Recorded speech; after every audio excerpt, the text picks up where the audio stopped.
So, can you tell me about the setting when you're interpreting? It's not. It's consecutive interpretation. First of all, Absolutely. I do interpret consecutive similitudes as well, but most of the interpretation I do, it is consecutive interpretation. and it is like you find yourself in a room, and there is someone asking questions. Can you help us imagine the setting? Okay. Well, we have several kind of settings of interpretation. One that have triangle setting in a room where an interpreter and an officer and a client is praying together in one room. An interpreter stays as a bridge. When I say interpreter stays as a bridge to communicate, I mean that we say a triangle. Our client has to look at the officer or at the interviewer, while an interpreter is in between, opposite to the applicants and opposite to the officer, in between, just aside. So, in a triangle, an interpreter at the moment had to listen. But before all this, an officer had a role to play before interpreter says anything. When conducting an interview, it depends what sort of interview it is. Is it a registration interview for the arrivals or asylum seekers? Is it a refugee status determination interview known as eligibility? Or is it a resettlement interview? Or is it a protection interview? Or is it child protection interview?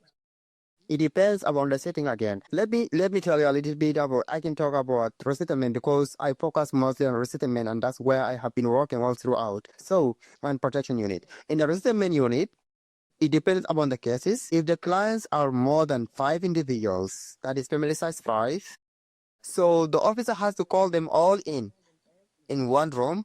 They have to have a seat, all of them, children and the parents.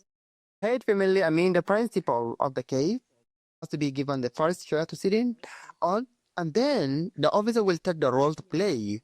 Officer will welcome the clients in the room and will start introducing him or herself as the first person. And then after that, we'll introduce the interpreter to the clients.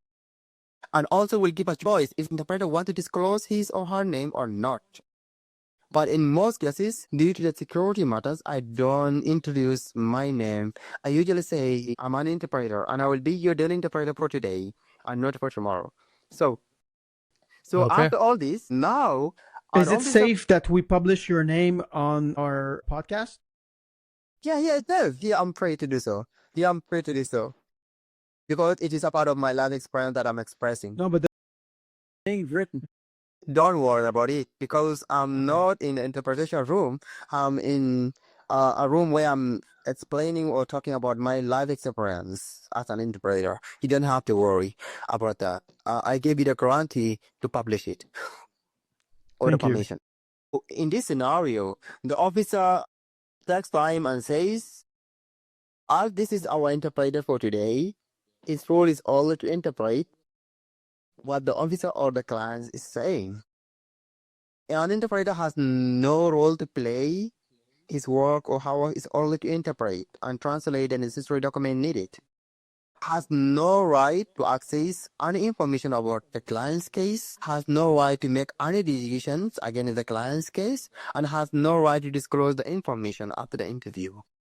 All what has been spoken during the interview should be kept confidentially and should be kept as in between 3 people. Only the authority person, like officer or the interviewer, has the right to disclose the information to the higher authority responsible for reviewing the cases, like government authorities or the government officials and UNHCR officials. That is Walker. And the reason why there are these interviews, is it to build cases for the International Criminal Court? Is it for understanding a situation? So what's the objective? Well, we have, let me tell you, and I will give you the basic, how it started to the end. First of all, um, can you hear me? Yes, we can hear you. Okay, thank you.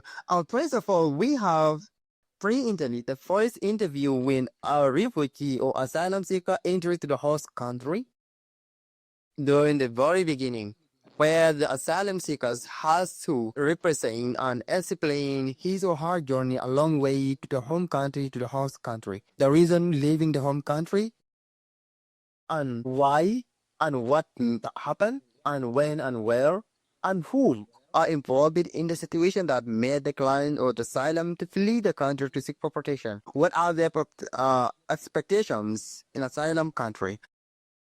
Is it kind of like an interview? Yes, this is a basic. This is for registration before you are accepted as a refugee or asylum. Okay. Now, that is for registration in the beginning. Now, when we come to resettlement interview, in the resettlement interview, the officer will go through the full details of the clients one by one, starting individually from the first applicant to the second applicant.